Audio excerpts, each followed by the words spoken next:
Here, please, boy.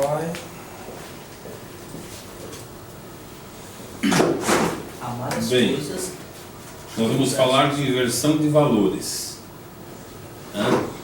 E daí o texto bíblico que deixa bem claro isso é Romanos 1, 18 e 25. Está ali, né? Pois do céu é revelada a ira de Deus contra toda a impiedade e justiça dos homens, que detêm, né, a verdade de Deus em injustiça. Porquanto que de Deus se pode conhecer, nele se manifesta, porque Deus lhe manifestou.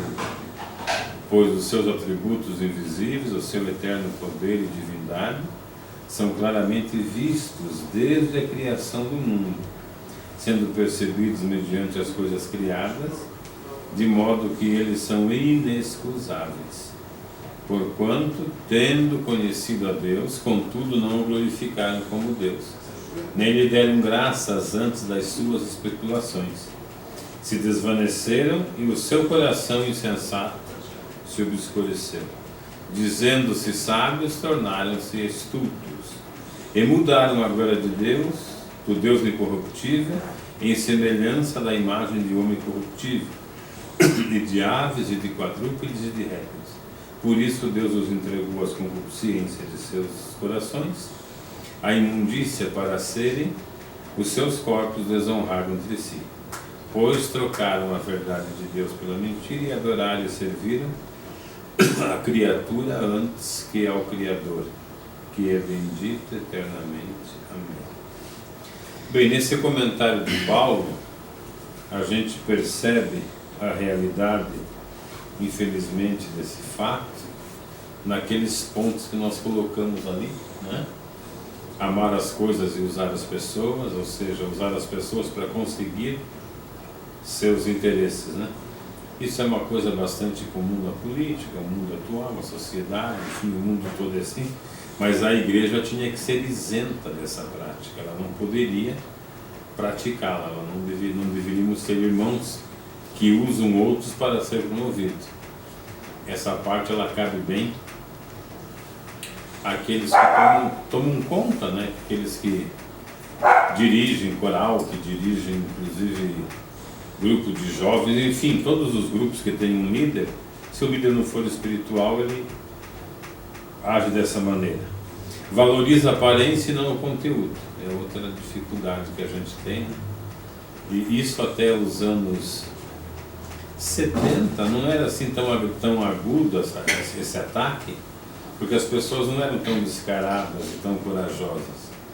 Mas depois, descobrindo que havia vantagem no meio evangélico, aqueles que se diziam ser, inventaram um monte de história. Você tem aí pessoas que dizem ter sido até coisas que não foram, que ressuscitaram, e você, quando apura os fatos, vê que não é verdade.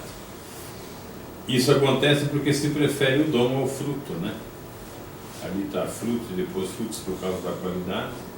O camarada chega, se ele ora por revelação, se ele profetiza, se ele tem o dom de cura, pelo menos diz que tem, né? Então se dá um apoio maior a esse cidadão, não se procura saber bem o que realmente ele faz. Valoriza o talento e não o caráter, né? A gente tem tantos homens cheios de talento, sem caráter, são artistas, né? E na igreja não cabe artista, na igreja cabe cristão. Artista é para teatro, para novela, cinema, enfim. E sobrepujam a palavra com experiências pessoais. Isso é uma coisa muito comum no meio pentecostal. Eles vão orar em um tal lugar, fazem uma tal reunião, fazem uma tal campanha e dizem terem experiências, né? Receber visões que até sobrepujam, que sai, que ultrapassa aquilo que a palavra diz, né?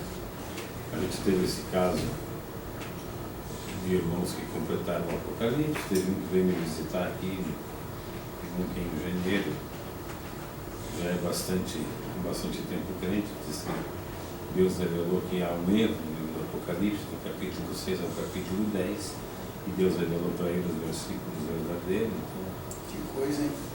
eu acho assim uma pessoa muito corajosa, para dizer isso, né? Muito cara de pau, né? Mas, enfim, afirma-se. E isso acontece, esses valores invertidos, né? A igreja antigamente, mesmo não tendo a evolução tecnológica que temos hoje, né? Que tem mais acesso ao conhecimento, ela era mais pura, ela tinha um compromisso maior. Né? Presunção do camarada, ó, Deus me disse que ele errou. Do versículo 6, do capítulo 6 ao capítulo 10. E o capítulo 6, na verdade, deveria ser o 11º. Aí eu estava bastante abatido, era a época da minha cirurgia, né? Falei, tá bom, né? Assim, Quis nem questionar. não, porque ia, né? Geraldo, o interessante aí ver esses 5 pontos, nós estamos aqui vendo sobre as qualidades das pessoas, ou a questão do caráter e da ética. Mas esses 5 pontos, ele cabe exatamente dentro do capitalismo, mas igualzinho. Então, se você for fazer um estudo do capitalismo, realmente é isso. As pessoas acabam usando as coisas para poder iludir as pessoas. O segundo ponto ali, a gente vê que o que vende o produto é a embalagem. Você faz uma embalagem bacana, um rótulo bom, e o produto não precisa ter muito boa qualidade. As pessoas vão mais pelo rótulo. Se compra com os olhos. Isso. E assim, sempre assim, eles valorizam muito o que a pessoa faz, o que a pessoa tem, o dinheiro que a pessoa tem, mas não realmente o que a pessoa é. A gente vê com os grandes aí, eles fazem verdadeiras barbaridades. A igreja virou capitalista atualmente, né? Porque o interesse dela é na entrada. Né? Você vai para reuniões, você vai para convenções, você tem um papo com os líderes, eles querem saber de tudo, mas o importante é a entrada. Quanto entrou, quanto arrecadou, a igreja lá está sendo abençoada. Eles dizem que a bênção de Deus, a prosperidade para a igreja é a situação financeira. Se fosse assim, né, a igreja primitiva, eles chegaram a fazer reuniões em catacumbas, né, por causa da perseguição. Então foi uma igreja que não evoluiu, que não cresceu. São valores mesmo, né, que levam essa inversão. E isso é interessante porque ele desqualifica o cristão que é qualificado naquela questão das bem-aventuranças. Você pode notar que um cristão deste perfil, ele não tem o fruto do Espírito Santo. Ele pode ter os dons. Né? Porque o dom, na verdade, aqui a gente faz um comentário. E o dom é para o benefício da igreja. Da igreja. E não para o benefício dele.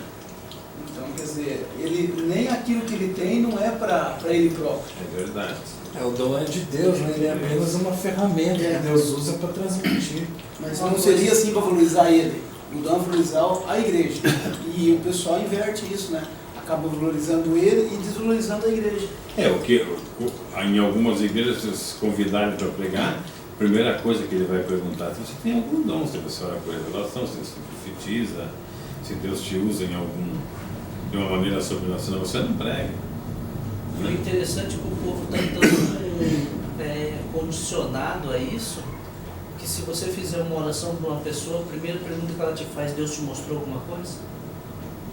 E a forma, eu estava analisando algumas mensagens de alguns pregadores, a forma como eles colocam a mensagem, e no meio da mensagem eles colocam algumas situações, e eles são campeão para fazer isso, porque ele, na mensagem ele diz, induz o povo a permanecer onde ele está, ele coloca medo no povo dele sair, né, como se Deus não estivesse no outro lugar, né? E ele termina, ele vai e atinge o povo com a mensagem, e daí ele já diz, mas Jesus vai levantar. Então primeiro ele dá a atacada, aí o povo fica apreensivo, meio assustado, ele diz, mas Jesus vai levantar. Ele coloca sempre alguma coisa para, digamos, para tirar a fala dele, né? E colocar como se fosse Deus usando, Deus vai levantar. Deus vai trazer um povo fiel, Deus vai fazer com que alguma coisa ele coloca assim que levanta, dá aquele up, né? É a persuasão, né? Da Então, persuasão, É porque o que- ele vê que o povo abate um pouco com a mensagem dura, né? E dizer, aí de repente ele dá aquele up assim que o povo retorna e Eloquência, né? É o que diz o primeiro versículo aqui de Romanos, do nosso texto, né? Que diz que eles detêm a verdade em injustiça. Porque na verdade eles cometem uma injustiça, né? Eles estão prendendo, estão amedrontando, para que o cidadão fique dependendo daquela igreja, daquela oração, daquele grupo de pastores, né? E não de Deus. Não de Deus. Ele fica com medo. Tem uns que se você sair te amaldiçoam, né? por não ter uma ideia, semana passada eu inaugurei uma igreja numa cidade do interior de Santa Catarina e alguns irmãos queriam congregar conosco. O pastor deles colocou a seguinte situação, que Deus, no culto, ele diz, ó, Deus está me revelando os irmãos que estão querendo sair daqui, Deus está me dizendo que se vocês sair, Ele vai colocar um câncer em vocês. E o... Isso é macumbaria. Ele falou assim, porque o lugar de vocês é aqui. Aí então aí ele coloca, aí no que ele entrega a religião, diz, mas Deus vai dar vitória para nós aqui. Daí ele já dá aquela, é como se ele desse uma bordoada e já largasse o bálsamo, né? Assim. Deus mata e ele cura. É interessante que o povo cai nessa devido à falta de conhecimento. O povo aceita, Eles vão se condicionando propriamente em vez de buscar a verdade. A lei, na verdade, que hoje impera no meio religioso é a lei de Alexandre o Grande, né? A lei do pão e circo. Não é mesmo? O que impera hoje nas igrejas, nos ministérios, não vou falar nem igreja, porque igreja somos nós, né? Mas nos ministérios é a lei do pão e circo. E o povo dependente, ele corre atrás daquilo, Com né? certeza. A lei do pão e circo. O que é o pão e circo? Grana para quem está no poder e na liderança e pão e circo para o povo. Entretenimento. Né? É entretenimento e comilança para o povo. E é bem interessante que nesse tempo, né, a diversão para muitos foi a destruição, o ataque a cristãos, né? Os cristãos é que faziam os espetáculos, né? Quer dizer, como vítimas. Mas o povo hoje ele continua assim. A gente não teve uma mudança muito grande, não. E hoje continua os cristãos fazendo espetáculo. É um celebrando que o irmão caiu, um celebrando porque o irmão está... Pois é, né? aconteceu alguma coisa Biblicamente é uma coisa bastante difícil, né? Como é que um cristão pode se alegrar com a queda de um irmão, né? Sendo que em Coríntios 13 fala que o cristão verdadeiro, tendo o amor de Cristo, ele não se alegra com a injustiça, não se regozija com a desgraça alheia, etc, etc. E você tem isso bem presente, né? Então, daí é você concluir, porque a Bíblia ela é correta, o que ela diz é lei, né? Esse cidadão não é crente, ele não tem o Espírito de Deus, né? Não tem como você... Aí esse mesmo cidadão, ele passa por algumas dificuldades, aí daqui a pouco já colocam ele para fazer um trabalho, ele já manifesta dons e com os dons ele acaba impondo, né, que as pessoas o aceitem da maneira como ele é, até achando que ele é um justiceiro de Deus, né? É uma coisa bem difícil. Ali em Mateus 7, 21 e 23, nós temos o texto que diz: nem todo o que me diz Senhor, Senhor, entrará no reino dos céus, mas aquele que faz a vontade do meu Pai, que está nos céus. Muitos me dirão naquele dia: Senhor, Senhor, não profetizamos nós em Teu nome, em Teu nome não expulsamos demônios, e em Teu nome não fizemos muitos milagres? Então lhes direi claramente: nunca vos conheci.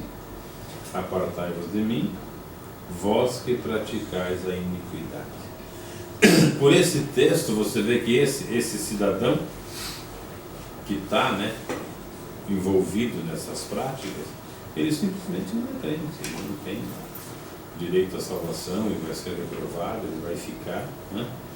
E são textos tão claros que não precisa uma revelação especial, nenhuma exegese para você entender. É aquilo e acabou. Quem é que faz isso em nome do Senhor? São os cristãos que se dizem cristãos. Até pouco tempo eram só os protestantes. As outras religiões não faziam. Hoje é mais ousado, e sabendo que é tudo uma farsa, faz tanto do lado, digamos, herético como não herético, cético, agnóstico, todos eles acabam fazendo alguma coisa para impressionar. Então esse dom ele não qualifica. O que qualifica mesmo é o fruto do Espírito, aquele crente convertido, né? O dom é um presente de Deus. Com essa observação aqui, eu quis dizer que ele não vem por mérito teu, porque quem dá presente, dá para quem quer. Eu recebi um presente, esse recebimento não depende de mim. Eu posso receber um presente sendo ruim, sendo bom, fazendo alguma coisa, não fazendo nada. Quem me dá pode dar por alegria, ou pode dar porque quer dar, ou pode dar inclusive por compaixão. Então esse dom ele é de Deus, né? E ele vai servir para esses crentes que usam mal esses dons. Ele vai servir como um agravante no dia do juízo. Que você, tendo recebido de Deus tamanha graça, podemos dizer assim, não conseguiu amar o teu irmão, não conseguiu ser justo, né? Deixar de ser fariseu.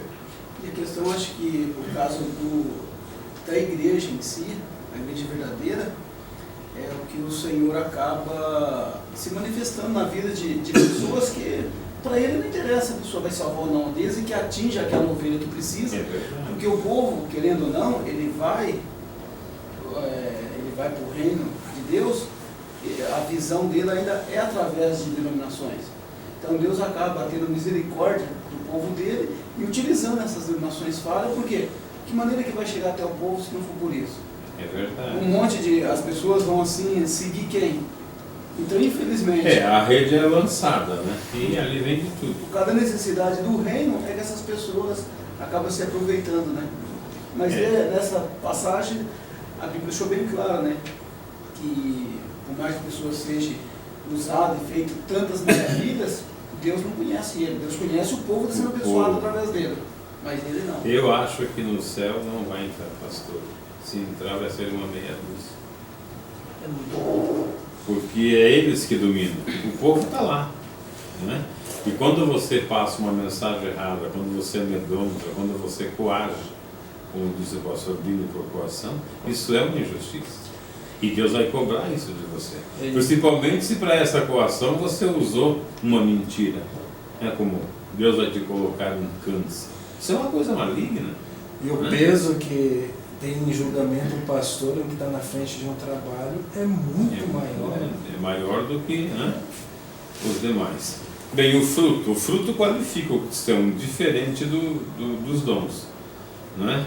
O fruto do Espírito é amor, gozo e paz, longanimidade, benignidade, bondade, a fidelidade. A mansidão, o domínio próprio, contra essas coisas não há lei.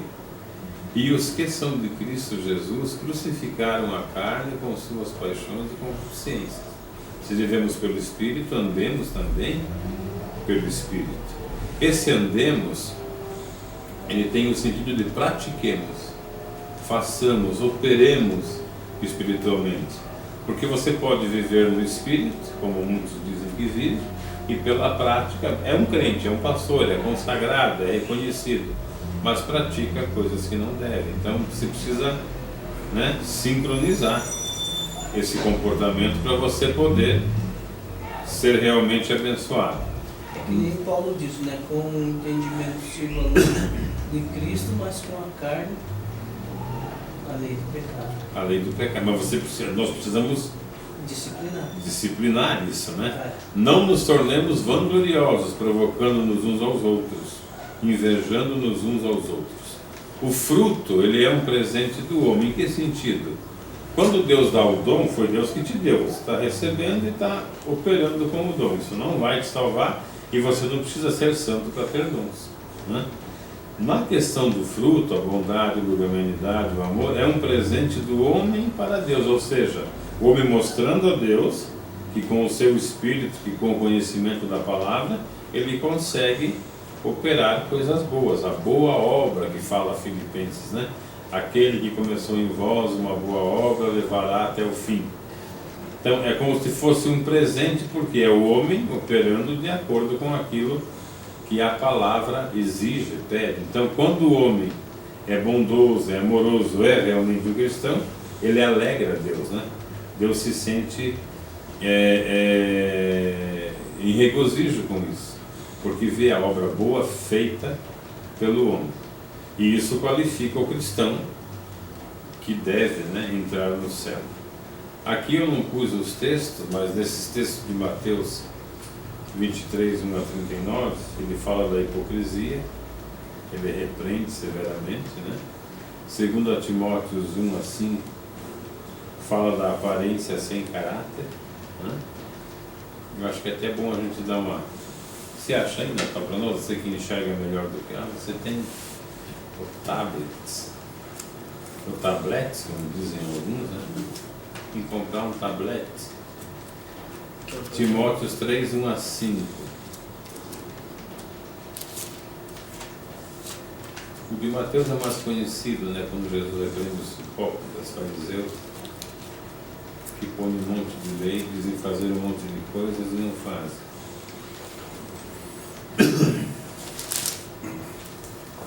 O que diz aí? 3, 1 a 5. 2 Timóteo. Legal, tá carregando. Isso aí, Pedro. Eu estou com a versão de hoje aqui. 2 Timóteo 3, do 1 ao 5. Lembre-se disto: nos últimos dias haverá tempos difíceis, pois muitos serão egoístas, avarentos, orgulhosos, vaidosos, xingadores, ingratos, desobedientes aos seus pais e não terão respeito pela religião. Não terão amor pelos outros e serão duros, caluniadores, incapazes de se controlarem, violentos e inimigos do bem. Serão traidores, atrevidos e cheios de orgulho. Amarão mais os prazeres do que a Deus. Parecerão ser seguidores da nossa religião, mas com as suas ações negarão o verdadeiro poder dela. Fique longe dessa gente. E veja, muitas dessas características, né, dadas ali por Paulo, a gente encontra na igreja, né? Algumas até, digamos que seja mais para o pessoal que não conhece a Deus, mas uma boa parte você vê dentro da igreja, né? Olha isso no texto de Gálatas 3, né? Aluno. Olha o seu irmão Alexandre. Tudo?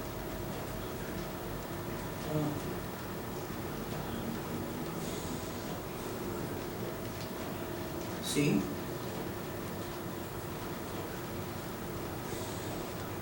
É só ir lá na igreja e pedir para a irmã Suzuka pegar e passar para ti, pegar todos que tem lá e te entregar.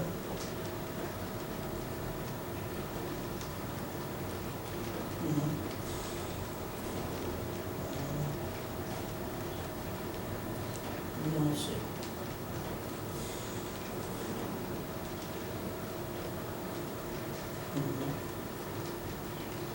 Tudo bem. Posso te ligar depois? É que eu estou no meio do estudo aqui. Tá bom? Amém. Fica na paz. O versículo 2 diz aqui, ó, vós sois a nossa carta escrita em vossos corações. Do 3? 2 ou 3? O 2 e 3. Vós sois a nossa carta escrita em nossos corações, conhecida e lida por todos os homens. Porque já manifesta por vós sois a carta de Cristo, ministrada por nós, e escrita não com tinta, mas com o Espírito de Deus vivos, não em tábuas de pedra, mas nas tábuas de carne do coração. Esse é o verdadeiro crente, né? Essas ações aí que Paulo repreende, né, diz para Timóteo ter cuidado, ela surge por causa dos ensinamentos humanos, né, que não tem nada a ver com o que a Bíblia diz, nada a ver com aquilo que a Bíblia ensina. Você vai ler Gálatas? Colossenses, eu estou dando uma olhada aqui. Mas é Gálatas 3 mesmo? É. Se você achar alguma coisa, pode ver, é bom para reforçar, né? Existem teólogos que dizem que assuntos que é tratado uma vez só na Bíblia não é parâmetro para a doutrina, né? Mas todo o ensinamento do Novo Testamento, ele gira em torno dos frutos do Espírito Santo e da bem-aventurança. Você não escapa disso. Você não consegue ter outro ensinamento a não ser esse. É que os homens esquecem desse compromisso e depois vamos ler Colossenses 2? Colossenses 2, 20. Até o 23? Isso, até o 23. Pode ler, Natal. Nos diz aqui, ó: se pois estáis mortos com Cristo quanto aos rudimentos do mundo, o que vos carregam ainda de ordenanças, como se vivesses no mundo, tais como não toques, não prove, não manuseias, as quais todas perecem pelo uso, segundo os preceitos e doutrinas dos homens, as quais têm na verdade alguma aparência de sabedoria, em devoção voluntária, humildade e disciplina do corpo, mas não são de valor algum senão para a satisfação da carne. Se veja, o texto está dizendo aqui o que você mostra, né, aparentemente, né, ele serve para o teu ego. Eu sou religioso, ando assim, me comporto dessa maneira, mas ele não serve para nada. Ele não muda você, ele não muda o teu ser, o teu modo de ser. Você anda no esquema, mas você não tem. Essa mudança tem que ser apresentada como um fruto do Espírito Santo. Você tem que reproduzir através das suas ações, né? Não só na frente das pessoas que estão ali do teu grupo de convivência, mas as tuas ações diárias. E a igreja consegue impor isso, né? Porque você, para participar de uma igreja, você tem que concordar com o que ela... Ou você concorda ou você sai, não tem como você criar um caso, né? Quando é simplesmente uma questão, digamos, de conservação, de pudor, de sensatez, ótimo, não é um problema. O problema é você julgar as demais pessoas ou se achar total, né? A gente vê no texto ali colocado, de Apocalipse, que a boa conduta sem caráter é igual à hipocrisia. Ou seja, você tem um parecer, todo mundo vê você e te admira quando te vê, mas na verdade o que você faz não é louvável. As tuas ações, né? É questão do pastor. O pastor já tem uma bela figura. Diz que é pastor, todo mundo respeita, vem querendo uma bênção, querendo ser abençoado, querendo ser bem aconselhado.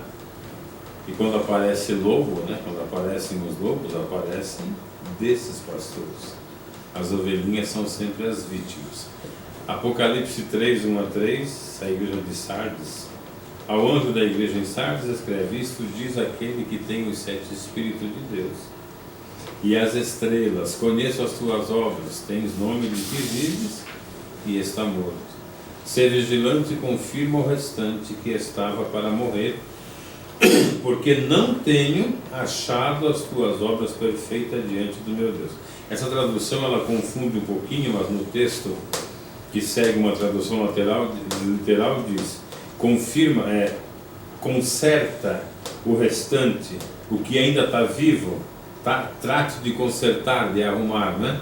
Porque não tenho achado as tuas obras perfeitas diante do meu Deus. Lembra-te, portanto, do que tens recebido e ouvido, e guarda-o, e arrepende-te, pois se não vigiares, irei como um ladrão, e não saberás a que horas irei sobre ti virei. Esse versículo ele representa bem a igreja, né? Que, como o Natal colocou antes, que alguns precisam dessa igreja para ser salvo. É uma instituição que leva, ou tem pelo menos o dever de levar o homem a Cristo. E essa carta ela cabe bem a ela, porque a igreja de Sardes ela estava na mesma situação. Apesar de estar morta, tendo o nome de vivo, restava alguma coisa ainda, né? E o anjo diz, a revelação diz: procura consertar, né? O que você recebeu, o que você ouviu, e arrepende-te. Uma oportunidade que você tem de consertar essa discrepância de igreja e evangelho, que hoje virou, infelizmente, uma questão bem capitalista. na política o capitalismo funciona, só que ele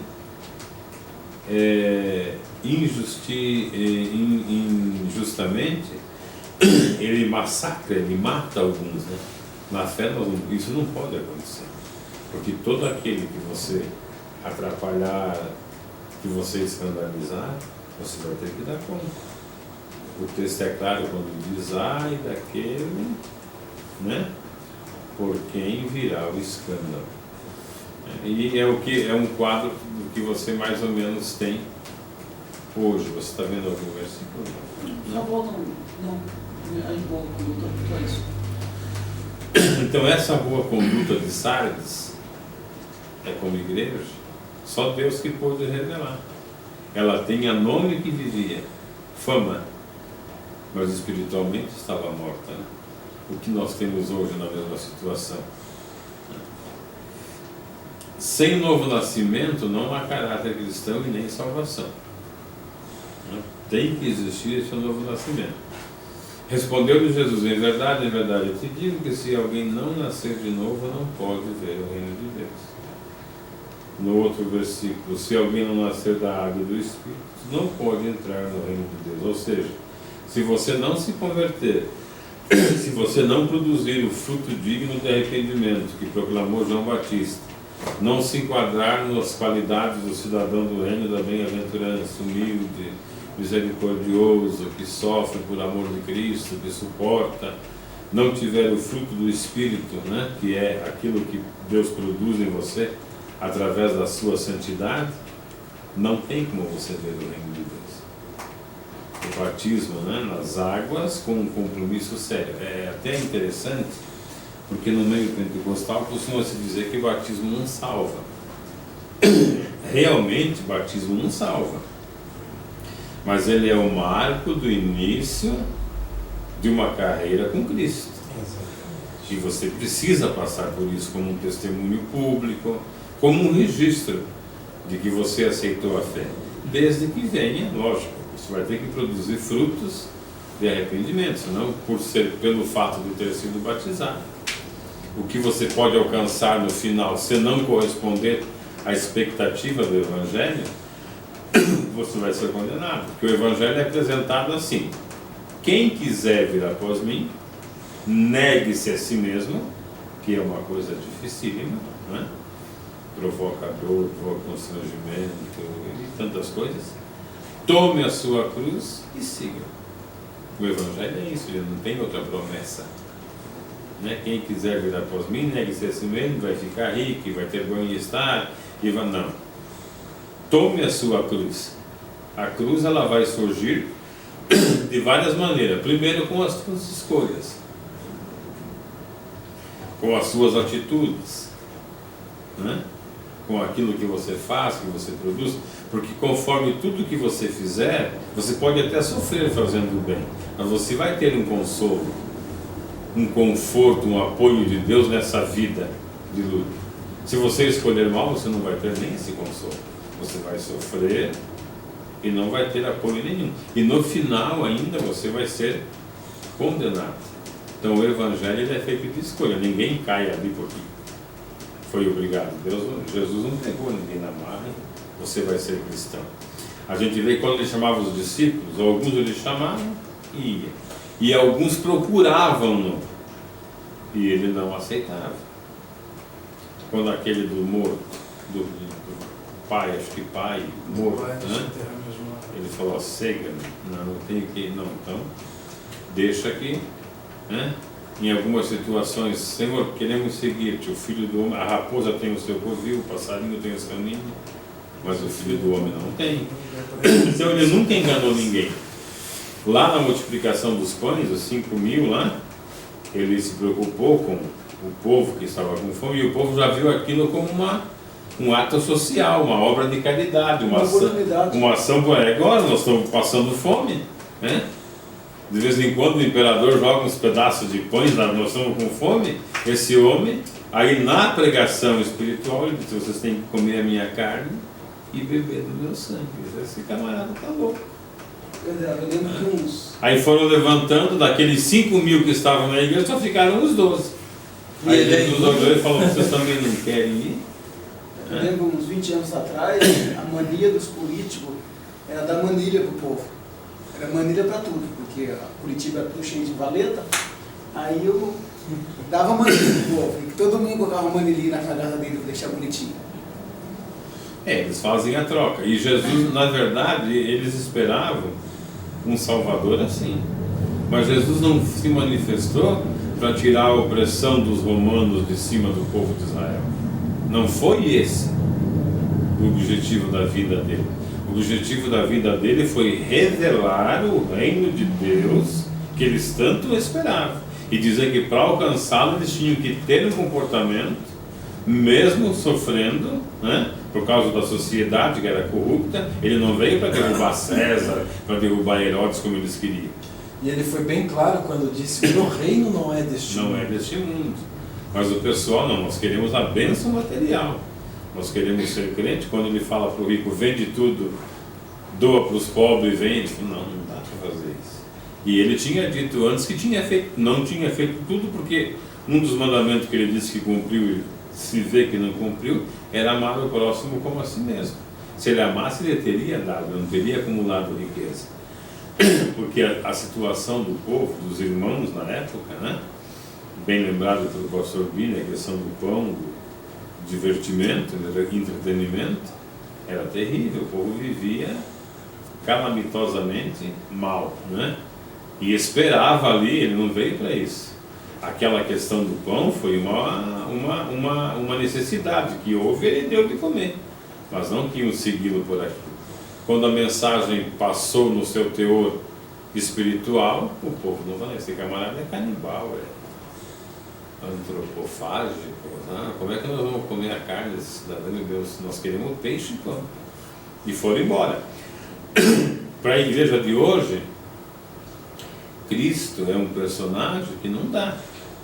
Porque num dia ele agrega 5 mil, no outro dia ele toca os 5 mil para fora e deixa só 12. Quer dizer, ninguém vai querer um pregador desse. E ninguém vai trazer 5 mil pessoas para dar de comer. É. Hoje em dia Eles vão querer tirar de comer. Eles vão querer um pregador igual Judas, que tinha influência política, que tinha influência religiosa, que pensava em um lucro a curto prazo, né? Que tinha lá as suas ambições materiais. Esse serve, mas Cristo não serve. Pega o perfume, vende aos comerciantes, vamos colocar então, para a igreja serve o obreiro materialista, que tem visão de crescimento material. Você dá essa garagem para ele como congregação, daqui 3 anos ele tem um prédio. Para esse irmão é uma benção. Esse irmão é uma benção. Como ele construiu o prédio não interessa, é uma benção. Deus é com ele. Eles avaliam assim, e esse não é avaliação. Nós vimos ali nos versículos anteriores. E Cristo, ele prega o mesmo evangelho. Por isso que tinha 5 mil em um dia, no outro já não tinha mais nada, não é? Precisamos viver em novidade de vida. Coríntios. Por isso, daqui por diante, a ninguém conhecemos segundo a carne.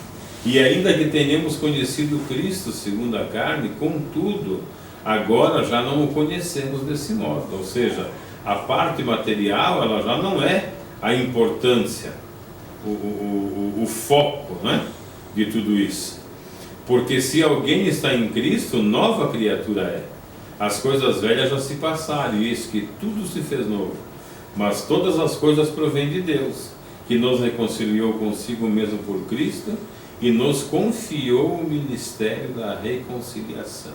Isso é muito importante, porque o que deve fazer o pastor? O obreiro em si, os membros, eles devem reconciliar o homem com Deus. E como é que você reconcilia o homem com Deus?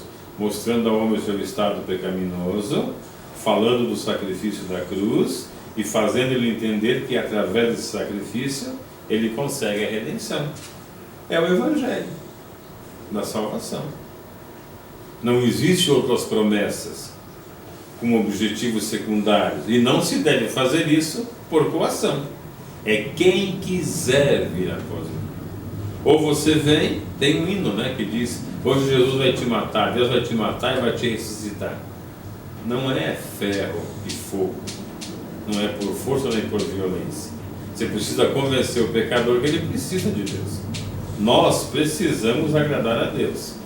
Paulo falando aos Gálatas: estou admirado de que tão depressa estejais desertando daquele que vos chamou na graça de Cristo para outro evangelho, o qual não é outro, senão que há alguns que vos perturbam e querem perverter o evangelho de Cristo. A teologia, ela separa o evangelho da graça e o evangelho do reino. Não existe isso. O evangelho é de Cristo, nele tem a graça e essa graça vai te levar para o reino. O evangelho é um só. Eles dizem isso porque eles afirmam não poder o homem cumprir as exigências da bem-aventurança, e nem poder o homem ter o fruto completo do Espírito Santo. Eles ficam apavorados com a longanimidade. Pessoa que é longânimo. Longânimo no dicionário é você sofrer a perda, né, por longo prazo, em detrimento, em favor do bem do outro. Ele está me prejudicando, mas para não matá-lo, para não prejudicá-lo, eu suporto isso por longo tempo. É o que Deus faz conosco. Nós pecamos hoje, Ele espera. Nós pecamos amanhã, e a longanimidade de Deus vai. Se não fosse assim, nós não estaríamos aqui hoje.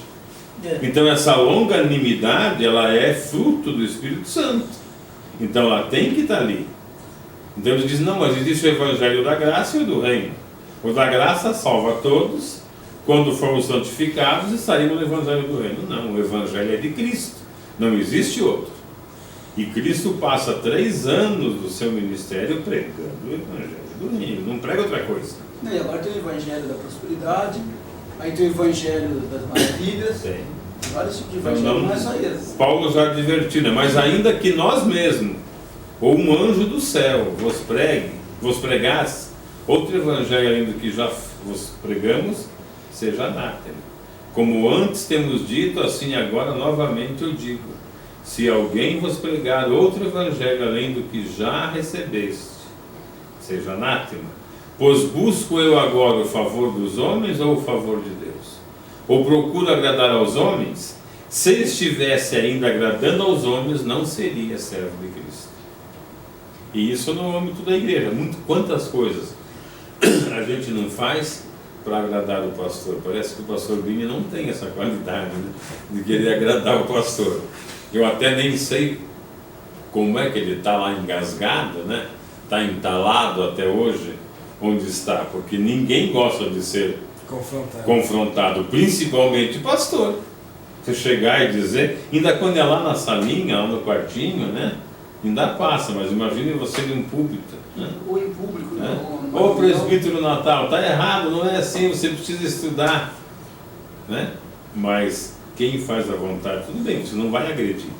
O objetivo não é agredir, não é depreciar nada disso. O senhor também tem que, mas você não esconde a palavra é uma só. É o que está escrito e acabou. Você não pode ir além do que está escrito. É claro, né? A interpretação é clara, o evangelho é claro. E aí o pastor não gosta de ser contraditado, né? Pode começar a criar nas entrelinhas ali outras coisas. Se ele dita alguma coisa, como o ditador mesmo, se ele dita uma ordem, aquela e acabou. Se você contradizer o que ele disse antes, está feita a guerra. Em alguns casos, quando você não é tão significativo, ele te corta, ele te exclui. Ele diz para a igreja que está endemoniada, que está perturbada, né? E assim por diante. Ele mata essa alma, sem ressentimento nenhum. É isso que eu acho interessante. Cadê o cristianismo?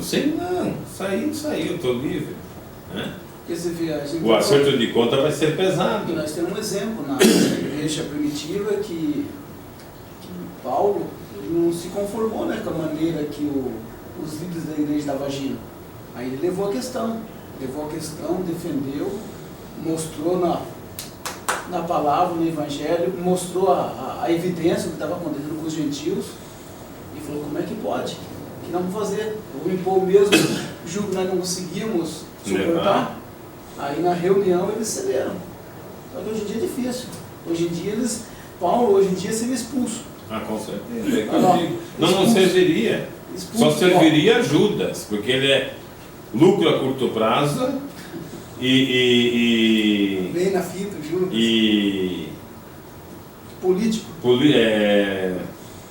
Relacionamento, tem uma outra, mais adequada, mas não me vem agora. Administrador. Sabe?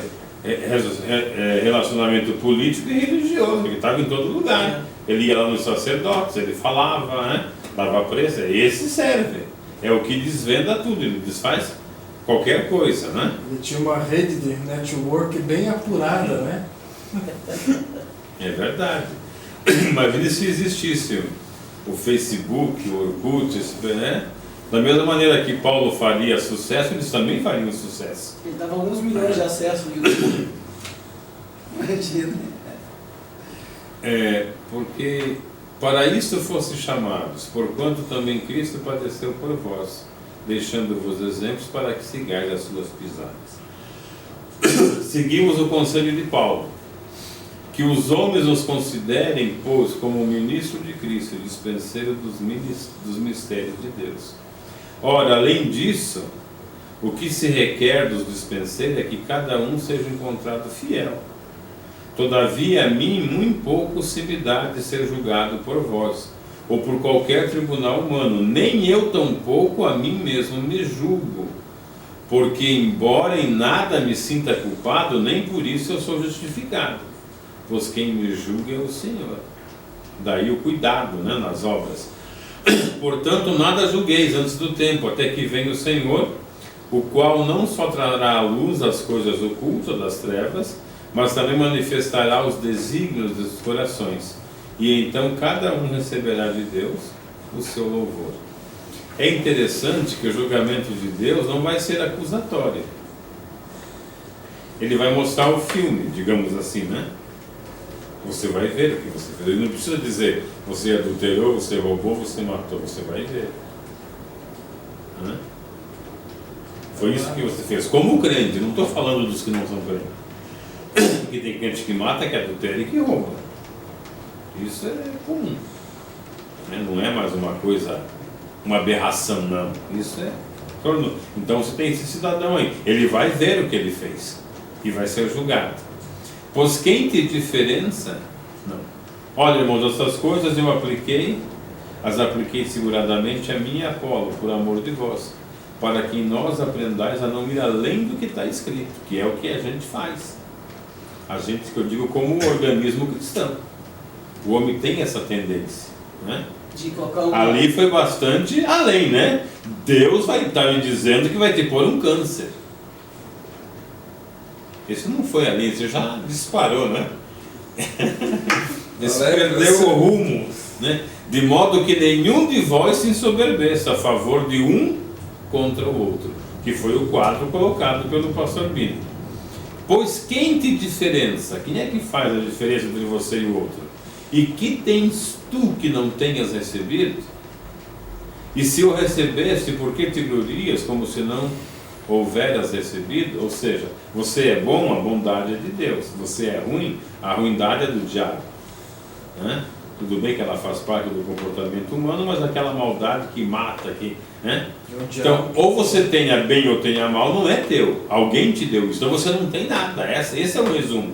O que é que você tem, diz Paulo, que você não recebeu? Eu sou formado em letras, porque Deus concedeu possibilidade tecnológica, sabedoria, saúde. Eu sou formado em contrabando. O diabo ajudou aí a equilibrar a situação. Então, seja o que for, você recebeu de alguém, não é teu. Você veio para o mundo, como diz Jó, nu eu vim e nu eu vou voltar, né? Já estais farto e estais rico, sem nós, já chegastes a reinar, e oxalá reinasses de fato, para que também nós reinássemos convosco. O que Paulo diz? Materialmente vocês estão bem, vocês não precisam mais da gente, vocês já reinam, mas esse reino é infalível, o que ele quis dizer, oxalá reinasse mesmo, espiritualmente, que daí nós também reinaríamos com vocês, porque nós ensinamos o que era espiritual. Porque tenho para mim que Deus a nós apóstolos nos pôs por último, como condenados. Isso eu gosto de ler para o missionário, né, que diz que só anda de avião de primeira classe, só que come gorgonzola e assim por diante. Nos pôs por último como condenados à morte, pois somos feitos espetáculo ao mundo, tanto a anjos como a homens. Nós somos loucos por amor de Cristo, e vós sábios. Em Cristo nós fracos e vós fortes, vós ilustres e nós desprezíveis. Até a presente hora padecemos fome e sede, estamos nus e recebemos bofetadas, e não temos pousada certa. E se nos afadigamos, trabalhando com nossas próprias mãos, somos injuriados e bendizemos, somos perseguidos e suportamos, somos difamados e exortamos. Até o presente somos considerados como o refúgio do mundo e como a escória de tudo. Não escrevo essas coisas para vos envergonhar, mas para vos admoestar, como a filhos meus amados. Porque ainda que tenhais 10.000 aios em Cristo, não tendes contudo muitos pais, pois eu pelo Evangelho vos gerei em Cristo Jesus. Rogo-vos, portanto, que sejais meus imitadores. Sede meus imitadores, como também sou de Cristo. Esse apanhado que faz Paulo do Evangelho, a teologia da prosperidade, ela nega, ela diz que as situações eram diferentes, que o mundo era diferente, que as condições eram diferentes, e que hoje nós vivemos em uma situação totalmente contrária àquela, né, oposta, e que por isso devemos agir diferente. Mas não é diferente. Nós temos pobres, nós temos necessitados, nós temos abandonados, né? Nós temos os injuriados, nós temos a sociedade, a política, o comando querendo acabar com o Evangelho, querendo calar a boca daqueles que falam a verdade, né? Nós temos simplesmente mais recursos, talvez, mas não que mudou o quadro. E se nós, como faz alguns pastores que defendem os direitos dos evangélicos de recusar, de votar, enfim, de ter a sua voz ativa, né? Se todo mundo de repente se unir e fizer isso, eu creio que nós provocaremos até uma revolução. A política, a sociedade que comanda em si não está nem aí, porque é um, dois, os demais não têm coragem. É um só que dá a cara para bater. Dois, né, três. Os outros que podiam ajudar, não, eles ficam na surdina.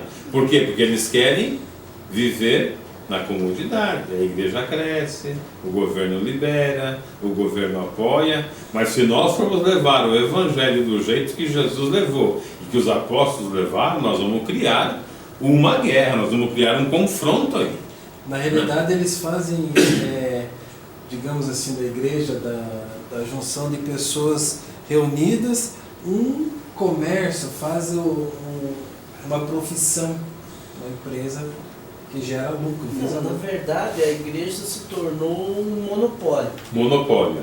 O que acontece? Você não tem a liberdade de pregar o que é para pregar. Para pregar. O Evangelho.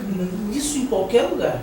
Você não pode, se você chegar lá no teu ministério e começar a pregar o que realmente tem que ser pregado, a verdade da palavra, eles vão já te cortam.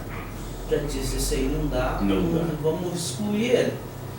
E isso é assim, porque existe acima do Evangelho, e acima do Evangelho, acima da palavra, existe o princípio do ministério. O princípio do ministério é mais forte, entre aspas, por causa dessa situação que a gente colocou agora, de líderes religiosos que são materialistas. O que acontece? O princípio do ministério ele tem mais força do que a verdade da palavra. Não tem como.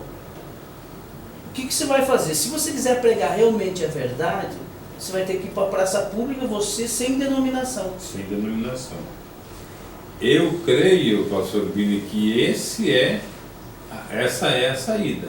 Não tem sem denominação, porque a igreja é como a sociedade. A sociedade ela tem seus líderes. Você formou a igreja, ela tem líderes, tem quem comanda, tem quem administra, e esses, querendo ou não, eles vão se impor, porque os outros vão obedecer.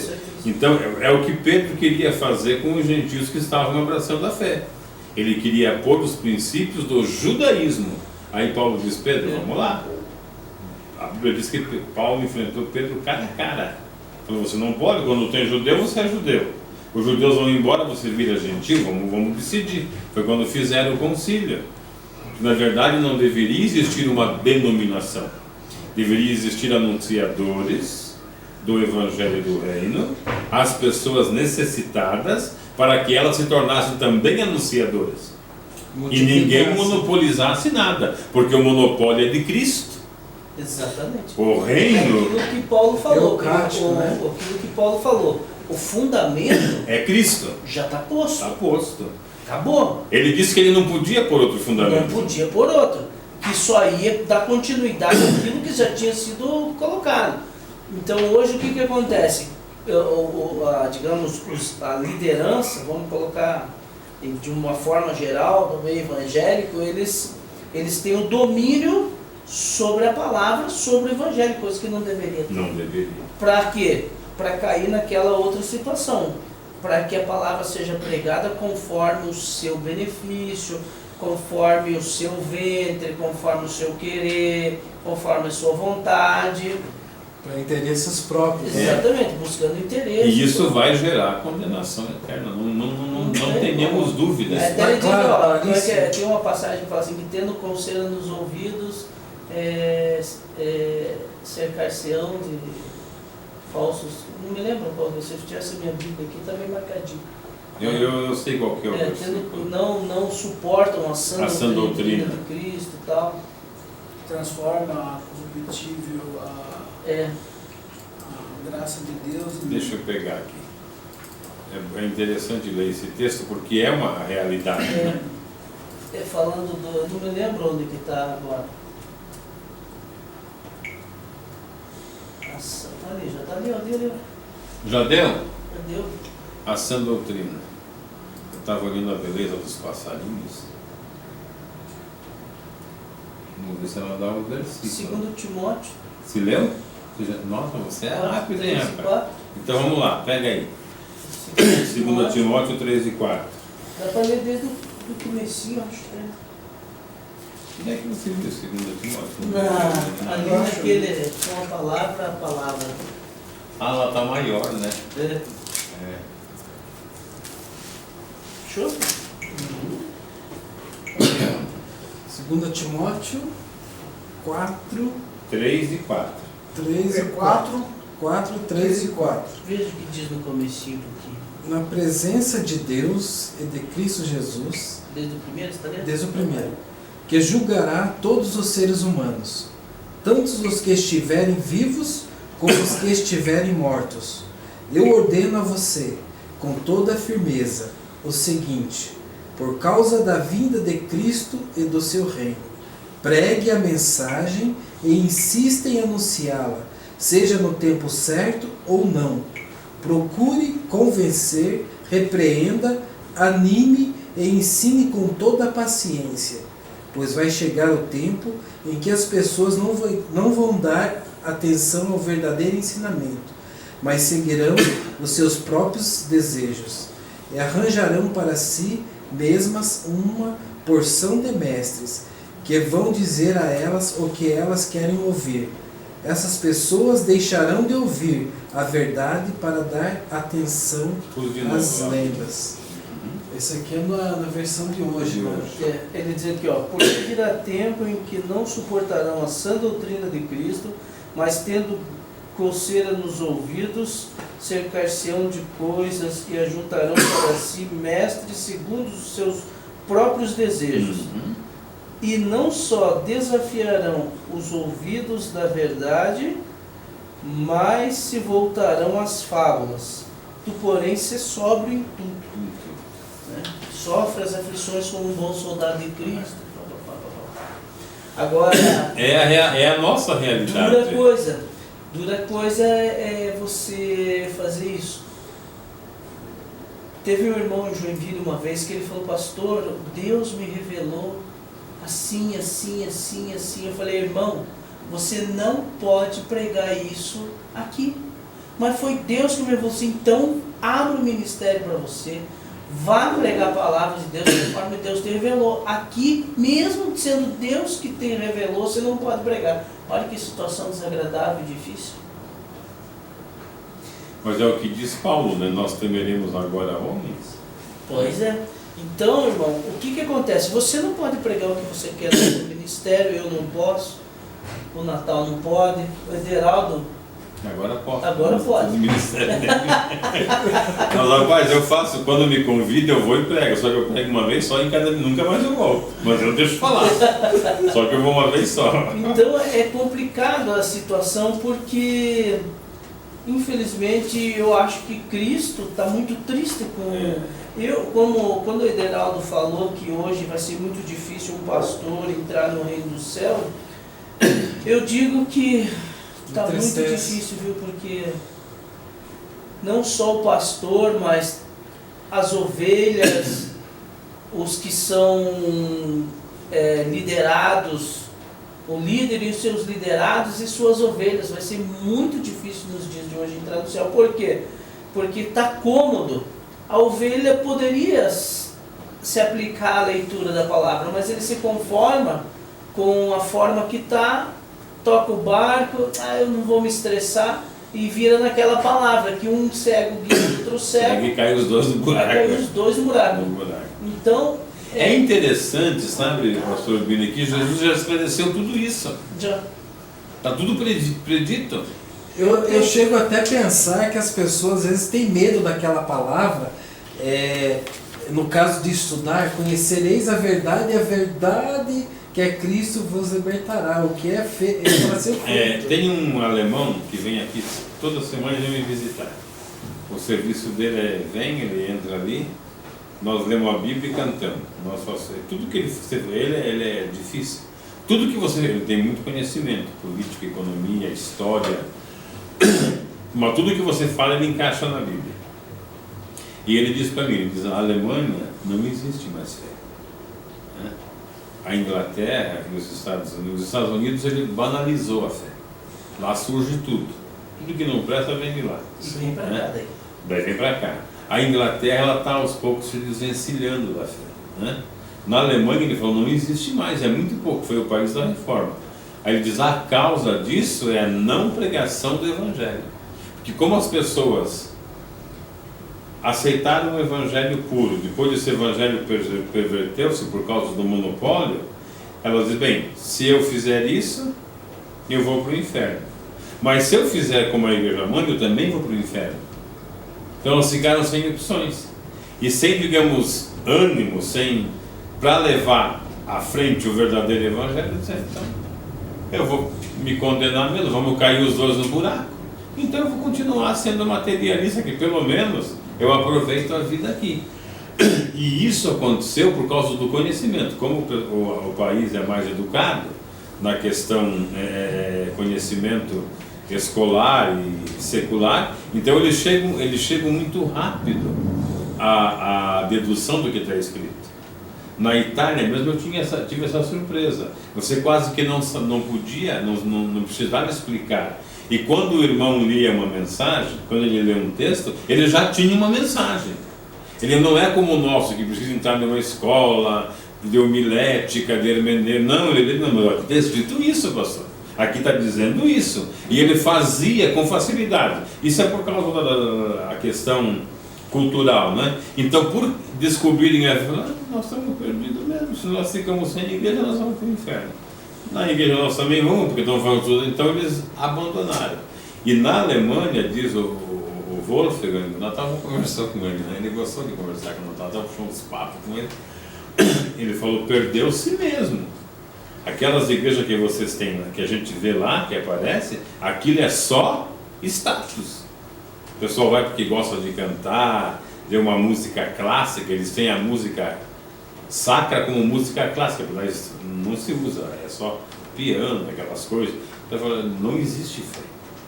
Você cai naquela previsão de Jesus, quando o Filho do Homem voltar à terra, porventura haverá fé na terra. Vai ter muita igreja, né? Muita. Para nós concluirmos, né, e acabarmos o nosso lanche, né, Natal? Filipenses 2,15, para que vos torneis, fazer tudo aquilo que a gente viu, para que vos torneis irrepreensíveis e sinceros, filhos de Deus, imaculado, no meio de uma geração corrupta e perversa, entre a qual resplandeceis como luminares no mundo. Não temas o que hás de padecer. Eis que o diabo está para lançar alguns de vós na prisão, para que sejais provados.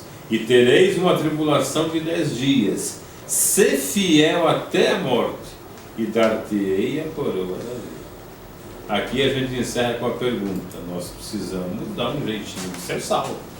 Eu digo sempre para os irmãos que se reúnem ali comigo no famoso centro missionário, a gente registrou tudo porque a nossa ideia era de dar escola gratuita e fazer alguma coisa, então tivemos que fazer um registro. Mas eu sempre digo, se nós conseguimos, porque lá está todo mundo feridento, dos pés à cabeça, desde o líder até o porteiro, né, para dar uma ideia. Se nós conseguimos nós mesmos nos curar, está ótimo. Pois é. Entende? Porque mas essa mensagem ela tem que ser levada. E levada, porque que quando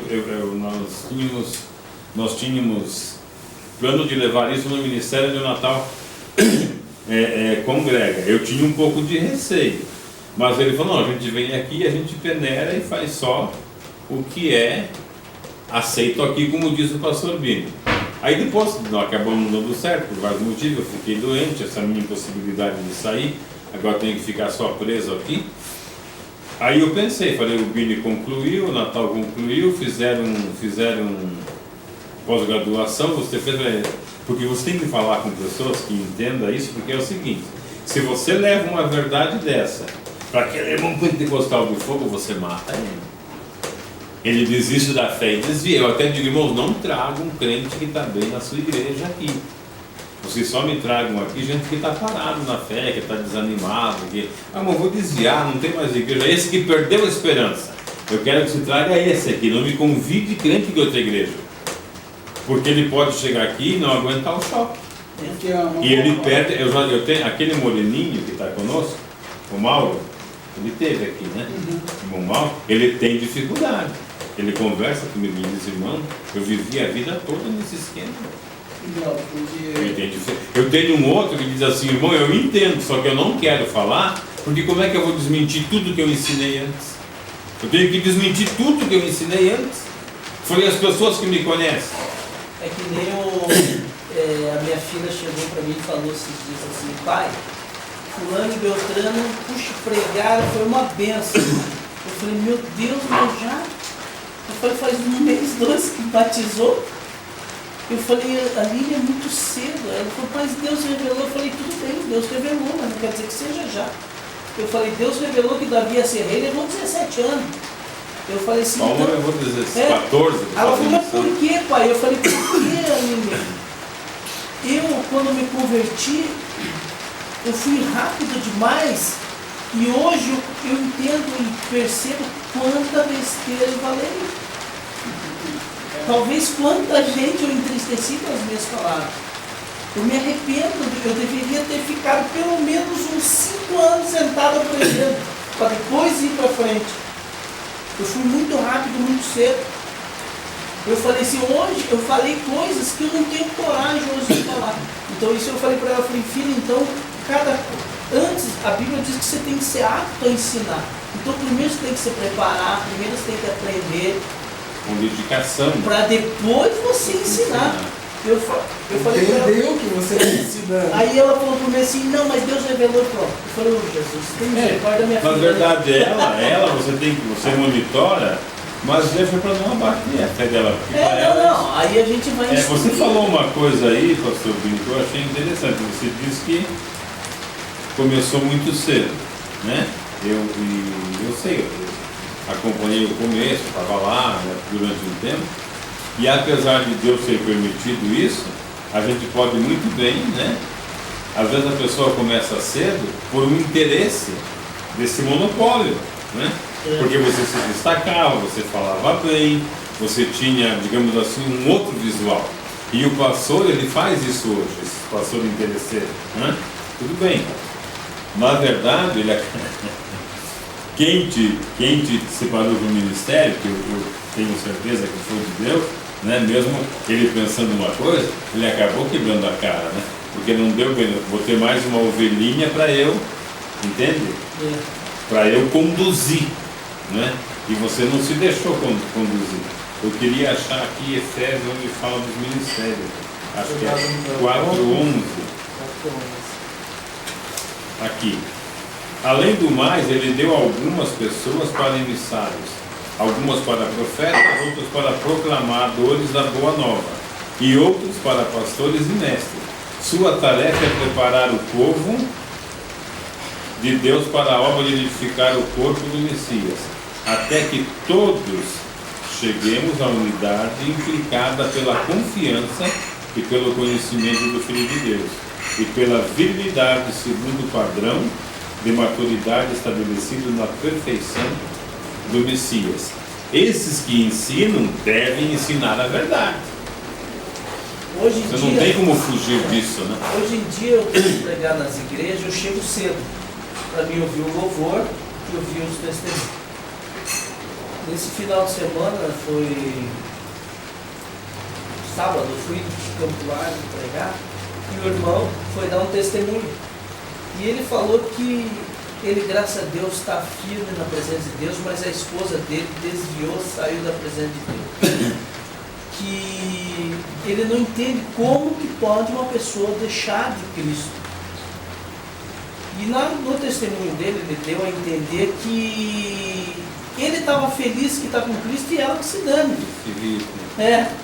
Aí eu me senti na obrigação de orientar e ensinar. Aí eu subi no púlpito e falei, irmãos, por que uma pessoa deixa de Cristo? Alguém sabe me responder? Ninguém soube responder. Eu falei assim, ó, a ciência diz que para cada causa existe um efeito. O efeito, no caso da sua esposa, irmão, foi deixar de Cristo. Mas qual foi a causa?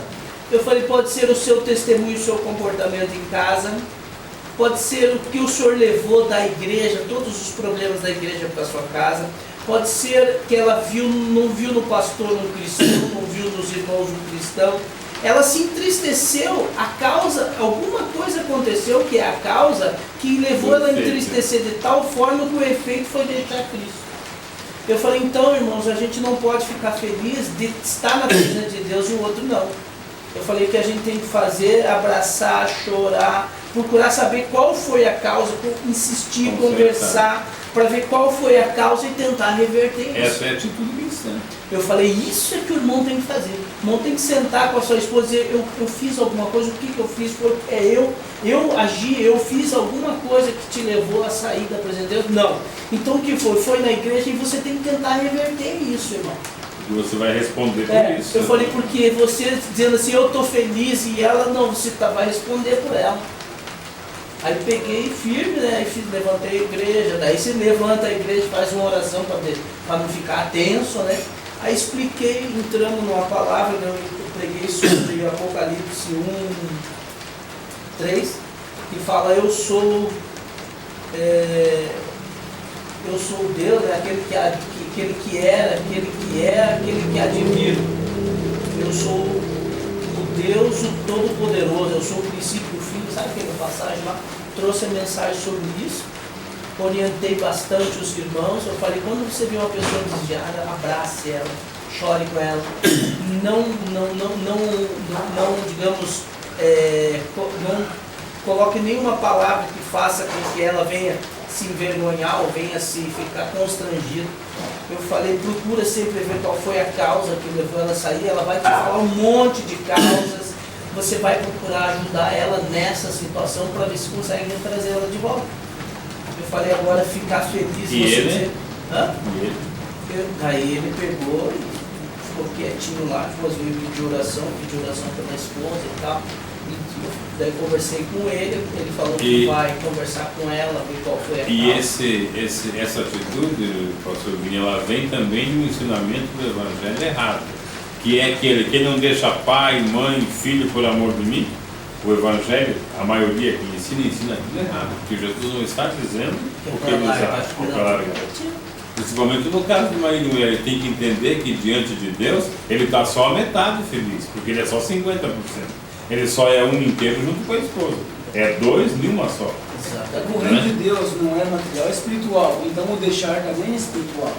Não é deixar fisicamente, não é deixar espiritualmente. Se ela segue outra doutrina, eu vou seguir essa. Se ela segue conceitos errados, eu vou seguir o que é correto. Mas não deixar fisicamente. E você tem que tentar, por amor, levá-la ao conhecimento. Uma coisa que eu acho interessante, que é bem questionado aqui, esse rapaz que eu falei que tem problema, tem dificuldade, ele diz assim, mas pastor, não sei, a gente precisa estudar, ler, a gente lê, mas eu tenho essa dificuldade. Ele lê, você lê, ele lê, eu leio. A gente entende que não é como ele escreve. Por que eles não percebem isso? Eu penso, na minha mente limitada, que é por conveniência. Eles procuram uma igreja que convenha a eles. Não, o pastor aqui faz isso. Teve um que veio aqui e falou, eu dou meu dízimo é sagrado. Primeira coisa que eu faço é bater no peito. E Deus tem matado todos os meus inimigos. Deus mexeu comigo, falou de mim. Ele falou, o que mais durou foi o irmão Silvio, o irmão que era colega da gente. Ele me acusou de uma semana, outra semana depois, Deus matou ele lá na BR com um acidente de novo. Ele fala com ímpeto. Sabe, se você der um pouquinho de zero, já fala em língua estranha. Disse, meu Deus, ele está aqui os meus 10%. O diabo comigo não... Quer dizer, você não... É um tipo, uma pessoa dessa, quando entra em choque com o evangelho desse que nós estamos falando, ele dizia. Outra coisa também, que uma pessoa dessa, como esse cidadão, a hora que ele cometeu um deslize, ele vai parar lá no Hospital Bom Retiro. Porque ele vai dizer, meu Deus, agora é eu que vou morrer na BR. Agora chegou a minha vez. Aí a cabeça dele vai começar a crescer. Vai em parafuso. E ele vai parar lá no Bom Retiro. Você sabe que tem bastante lá, né? Tem. Eu estive lá, olha, 90% dos internados lá no Hospital Bom Retiro é cristão. Tudo louco. Aí eu fiquei mais... Então, hoje, Ederaldo, até depois eu não desgrava aí. Ontem até apareceu, lá na domingo, agora apareceu um jovem lá na igreja lá, eu falar em línguas estranhas, não parava mais. Ontem, você viu, a minha oração é assim, eu dobro meu joelho, eu estudo, faço meu estudo 1 hora, 1h30, aí dobro meu joelho, oro e eu tenho orado assim, Senhor, me ajude, eu quero pregar a tua palavra, eu quero pregar o verdadeiro evangelho. Eu não quero ser iludido, eu não quero ser enganado. Eu não quero ser um Maria vai com as outras por conveniência, não. Eu quero salvação. Eu falei assim, se eu tiver errado, eu coloquei assim, Senhor, se eu tiver errado, o Senhor mantém do jeito que está. Se eu tiver certo, me abre uma outra porta, porque eu quero tocar a minha vida, eu quero tocar o meu rumo. Porque eu quero servir a Deus em paz, eu quero servir a Deus conforme as Escrituras, não dessa forma, misericórdia. Eu me preocupo muito com isso, eu tenho orado a Deus muito, porque o Evangelho do jeito que está, porque a maioria dos líderes, o que eles não querem perder o conforto. É verdade, mas status, né? Essa percepção que a gente tem, sabe, Vini, eu atribuo aquela profecia de Jesus quando diz que conhecereis a verdade e ela vos libertará. Né? Porque realmente ela liberta. Né? A dificuldade a gente tem, porque é aquela história, nós estamos proclamando uma verdade no meio de uma sociedade corrupta. É o que disse o profeta Isaías. Né? E eu ainda vou até mais além. Não há necessidade de você precisar estar ligado a uma comunidade religiosa, a uma instituição religiosa. Porque o Senhor diz, se tiver 2 ou 3 reunidos no meu nome, eu estou ali. Então não há necessidade de você estar ligado a uma instituição. É verdade. Se você vê que está meio fora e você quer preservar a tua vida cristã, ou a tua Sanidade a cristã. tua vida diante de Cristo, conforme é a palavra, e você se percebe que onde você está, ou ninguém está, ou seja lá como for, você reúne as pessoas que têm o mesmo pensamento, há ministérios, há comunidades, e você vai fazer o quê? Você vai cuidar da tua vida espiritual. De uma forma, Deus há de preparar. Então isso que eu digo que é complicado você ficar atrelado, dizer porque tem que estar, porque tem que ser. E não tem que mesmo Não não. é assim não. Não é, porque o reino de Deus ele é no seu todo o que nós temos aqui comungar, né? Trocar uma ideia, orar junto, um pelo outro. O culto pode ser feito em qualquer lugar, você não precisa de um Uma local. Bíblia. Você precisa comungar, fazer um bate-papo desse, um estudo, participar da Santa Ceia, por ser uma instituição divina, ser um cristão batizado, mas você não tem você não tem que estar nesse cordão umbilical se ele for fora dos conceitos parâmetros. E para você criar uma comunidade, você não precisa ter ela registrada. Basta você reunir com 3, 4, 5 e congregar.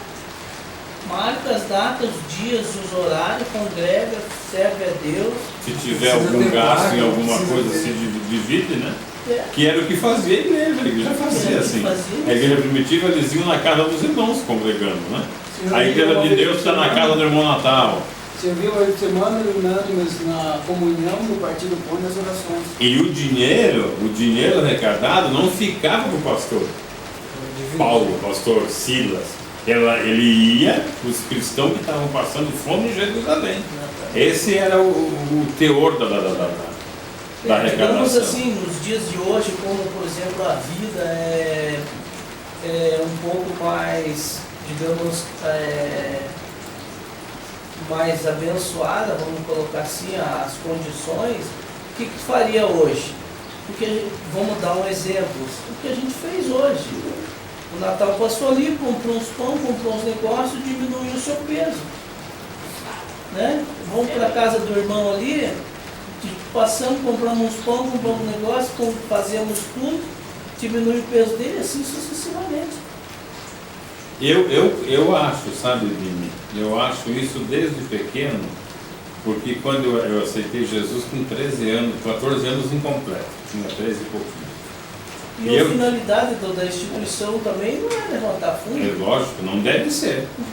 Se tiver alguém necessitando, tudo bem, a gente, né? Não deve A ser. gente vai ajudar. Lógico. Normal. Mas eu digo assim, não há aquela necessidade. Você pode ganhar muitas, conforme. O duro é que quando cresce, forma uma instituição. Isso Mas a questão é o seguinte, eu acho assim, essa ideia quem falou uma vez foi Natal. Isso deveria ser assim, você tem um encontro, né? Os que lideram devem ter um encontro para manter sempre o mesmo nível de doutrina e que isso não cresça. Tem a reunião aqui, essa garagem, por exemplo, ela comporta 30 pessoas, né? Tem 50, entrega para alguém cuidar. Uma que você não cuida de um rebanho muito grande, né? Você não cuida. Que nem ele falou, forma a célula, né? Divide, passou de 20, ó, você já está apto, forma a tua célula. Isso, forma lá, entendeu? Então, essa maneira de trabalhar e acabou. Porque na verdade A única coisa pode dar um suporte, alguma coisa. tem que dar, tem que senão dar. Tem que estar sempre unido. Sempre complicado. Né? É o que Paulo fazia, ele montava as igrejas, ele saía e depois a maioria deles escrevia, né? Diz, ó, eu soube que aconteceu isso, então ele fazia esse tipo de coisa. Mas não prendeu ninguém, não monopolizou ninguém. Aí quando o pessoal dispersava um pouquinho, falava, olha, nem é nada, nem eu que plantei, nem Apolo pegou, mas por isso que deu o crescimento. Essa que é a verdade. Não E é deveria nem ser assim, né? Esse modelo igreja, com monopólio, ele é uma coisa muito humana. Sabe, isso aconteceu, na verdade, depois que a igreja deixou de ser igreja, passou a ser aquele catolicismo nojento, terrível, e depois com a reforma a gente desgrudou de novo, o modelo que seguiu de igreja foi o mesmo. Foi um modelo fora dos padrões do Novo Testamento, né? O que se deveria fazer? Para não ser só em um local, hoje um culto de louvor na casa do irmão Everaldo, amanhã um culto na tua casa. Assim você acaba até alegrando, tendo comunhão, entende? Não precisava ter um local único para você, né? São situações que, é como você diz, na sociedade atual é difícil, né? Com a ajuda da internet, você pode até por aqui manter uma igreja virtual, entende? E depois um encontro para você fazer um esclarecimento, porque precisa. O meu projeto, o fim de curso, foi sobre a igreja virtual, o TCC. Foi feito em cima da igreja virtual. É lógico que vai ter aqueles dependentes, você vai ter aquele cliente que vai ter que carregar por resto da vida. Né? E é por isso que Paulo diz, os fracos suportem os fortes suportem os fracos. Né? O que não come não despreza o que come não fale mal do que não come. Mas, porque se você pega um evangelho desse de uma igreja que tem interesse material, ela fica capaz até de te mandar te arrancar. Tira esse cara do público. Não vai dar certo. Né? Mas tá bem, quem é? Você ora, vai terminar. Vamos fazer uma coisa. Amado Deus e eterno Pai, diante da Tua presença, Jesus, estamos aqui reunidos para glorificar e exaltar o Teu nome. O intuito, Senhor Deus, é de crescer em conhecimento, em graça na Tua presença. Senhor Deus, ilumina as nossas mentes. Não queremos cair no erro, Senhor Deus, nem muito menos causar constrangimento, ou causar divisões, ou até mesmo intrigas, Senhor Deus. O que nós queremos aqui é preservar a Tua palavra, é preservar esse Evangelho santo e maravilhoso que o Senhor nos deixou e nos concedeu. Guarda-nos, Senhor Deus, cobre-nos com Teu sangue. Livra-nos, Senhor Deus, de todo mal. Dá-nos, Senhor Deus, condição material e espiritual para fazer a Tua obra. É que eu te peço em nome de Jesus.